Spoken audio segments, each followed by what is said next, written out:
Hi friends, ఈరోజు ఇషా యోగకి వెళ్ళామండి. Location అయితే చాలా బాగుంది. వానదేవుడు శివుడికి అభిషేకం చేస్తున్నట్టుంది.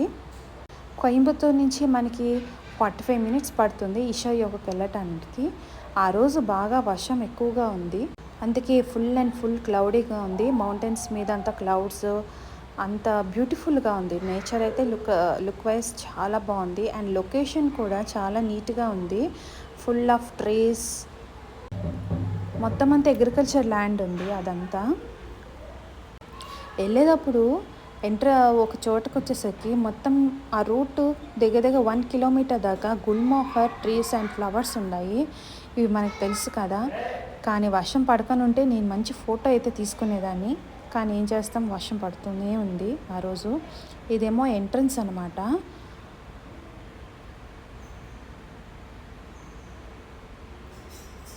మాకేమో విఐపి బ్రేక్ దర్శనం ఇచ్చారు.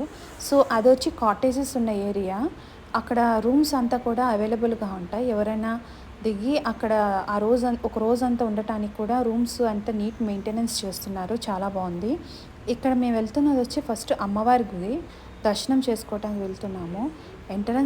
ఎంట్రన్స్ దగ్గర అయితే ఈ ఫ్లవర్ పాట్ బాగా డెకరేట్ చేస్తున్నారు. అందుకని ఒక వీడియో తీసుకోవాలనిపించింది. ఆ తర్వాత మనకు తెలుసు, సమంత, కాజల్ అగర్వాల్ వీళ్ళందరూ శివుని యొక్క ఒక స్టాచ్యూ దగ్గర ఫోటో దిగుతారు. అక్కడికి వెళ్ళాం. అది వేరే లొకేషన్లో ఉంటుంది. అక్కడికి వెళ్ళాము. వెళ్ళిన కాసేపటికే భయంకరంగా వర్షం పడుతూనే ఉంది. ఈ వీడియో తీసుకోవటానికి నేను వర్షంలో అయితే ముద్దగా తడిసిపోయాను ఫుల్గా.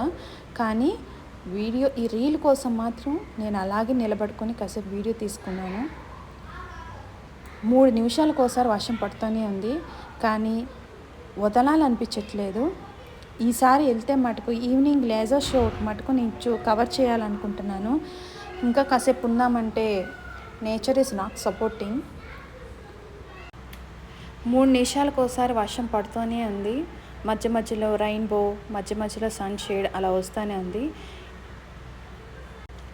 కానీ ఆ స్టాచ్యూ దగ్గర ఎంతసేపు ఉన్నా నాకు ఎంతసేపైనా కూర్చోవాలనిపించింది. అక్కడే ఉందామనిపించింది.